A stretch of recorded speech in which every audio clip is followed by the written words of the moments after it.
Assalamualaikum warahmatullahi wabarakatuh. Perkenalkan, nama saya Ira Dewi Sutomo. Nomor induk mahasiswa saya 616080620016. Di sini saya akan menjelaskan tentang record keeping. Di sini ada pengertian, tujuan, manfaat, batasan pelaksanaan, bentuk, dan mekanismenya. Baiklah, di sini saya akan menjelaskan tentang pengertian record keeping. Nah, di dalam asuhan kebidanan, suatu pencatatan itu sangat dibutuhkan. Nah, di sini itu yang dimaksud record keeping itu adalah pencatatan atau kegiatan proses pendokumentasian. Nah, di sini itu jadi suatu aktivitas dalam bentuk tulisan. Nah, kemudian pencatatan dilakukan di atas kertas. Kemudian ada dalam asuhan kebidanan juga pencatatan yang lengkap dan akurat itu terhadap keadaan atau kejadian yang dilihat dalam pelaksanaan asuhan kebidanan ataupun proses asuhan kebidanan. Kemudian ada tujuan record keeping. Nah, di sini itu tujuan record keeping itu terbagi menjadi dua, yaitu ada yang tujuannya umum dan tujuannya khusus. Nah, kalau tujuannya umum itu adalah pencatatan di puskesmas yang bertujuan agar semua hasil keputusan puskesmas itu di dalam ataupun di luar gedung itu dapat dicatat serta dilaporkan ke jenjang selanjutnya sesuai dengan kebutuhan secara benar, berkala, dan teratur. Di sini tuh gunanya itu yaitu untuk menunjang pengelolaan upaya kesehatan masyarakat. Kemudian yang kedua ada tujuan khusus. Nah, kalau tujuan khusus ini, di sini yang pertama adalah tercatatnya semua data hasil kegiatan puskesmas sesuai kebutuhan secara benar dan teratur. Kemudian terlaporkannya data ke jenjang administrasi berikutnya sesuai kebutuhan dengan menggunakan format yang telah ditetapkan secara benar. Baiklah, di sini ada bentuk record keeping. Nah, bentuk record keeping ini ada problem oriented record atau yang disebut dengan POR.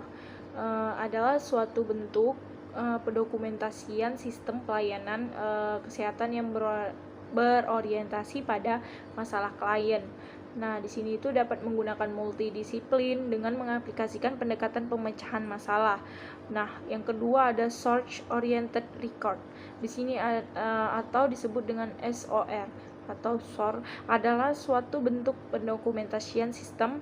Nah, pelayanannya di sini kesehatan yang berorientasi pada sumber informasi. Baiklah, di sini saya akan menjelaskan tentang manfaat record keeping. Yang pertama yaitu sebagai bukti hukum. Nah, jadi semua catatan informasi tentang klien itu merupakan dokumentasi resmi yang bernilai hukum. Nah, jadi jika terjadi suatu masalah yang berhubungan dengan profesi kebidanan tersebut, di mana bidan sebagai pemberi jasa dan si klien sebagai pengguna jasa. Nah, oleh karena itu dokumentasi juga dapat digunakan sewaktu-waktu. Maka dari itu semua data yang diidentifikasikan itu harus benar-benar lengkap, jelas, objektif, dan juga ditandatangani oleh tenaga kesehatan ataupun bidan. Tanggal serta hindari adanya penulisan yang dapat menimbulkan kesalahan. Baiklah, di sini manfaat yang kedua yaitu pertanggungjawaban. Nah, di sini itu fungsi dari laporan pertanggungjawaban ini sebagai bahan evaluasi terhadap seluruh proses pelaksanaan kegiatan yang telah berjalan. Nah, jadi nantinya hasil evaluasi ini akan digunakan sebagai bahan pertimbangan untuk melakukan perbaikan ataupun peningkatan kualitas kegiatan di masa mendatang nanti. Kemudian yang ketiga ada manfaat dari record keeping ini ada sebagai bahan bukti dari suatu kegiatan peristiwa yang terjadi dalam asuhan kebidanan. Kemudian manfaat record keeping yang keempat di situ ada untuk memberikan informasi tentang keadaan masalah kegiatan yang dilakukan dalam kebidanan. Kemudian manfaat record keeping yang kelima di sini ada bahan pembuatan laporan. Jadi tadi kan pengertian dari record keeping ini kan sebuah pencatatan. Kemudian apapun yang dilakukan dalam kebidanan dilakukan dalam catatan tertulis dan akan dijadikan bahan pembuatan laporan di kemudian hari nanti. Kemudian manfaat record keeping yang keenam di sini adalah komunikasi dalam penyampaian pesan serta mengingatkan kegiatan peristiwa khusus. Kemudian di sini ada batasan dari pencatatan. Nah, di sini itu terdapat 3. Yang pertama ada pencatatan dan pelaporan penyelenggaraan tiap kegiatan bagi tenaga kesehatan. Kemudian di sini yang dimaksud yaitu melakukan pencatatan data penyelenggaraan tiap kegiatan bagi tenaga kesehatan.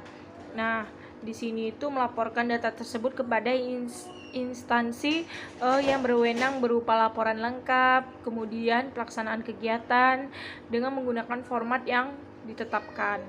Selanjutnya yang kedua, pencatatan dan pelaporan rekapitulasi kegiatan tiap triwulan. Di sini yang dimaksud melakukan pencatatan data pada semua kegiatan dalam satu triwulan berjalan dan melaporkan data tersebut dalam bentuk rekapitulasi kepada triwulan kepada instansi. Kemudian yang ketiga ada pencatatan dan pelaporan rekapitulasi kegiatan yang diselenggarakan di setiap triwulan ataupun tiap tahun.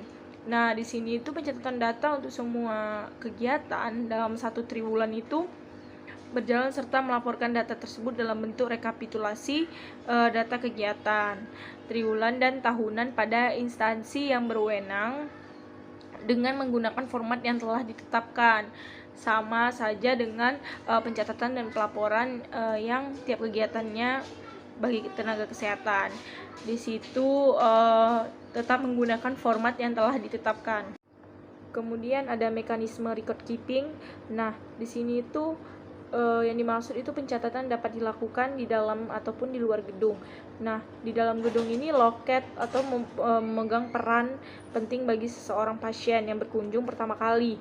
Nah, di situ kartu tanda pengenal juga kemudian pasien disalurkan pada unit pelayanan yang akan dituju.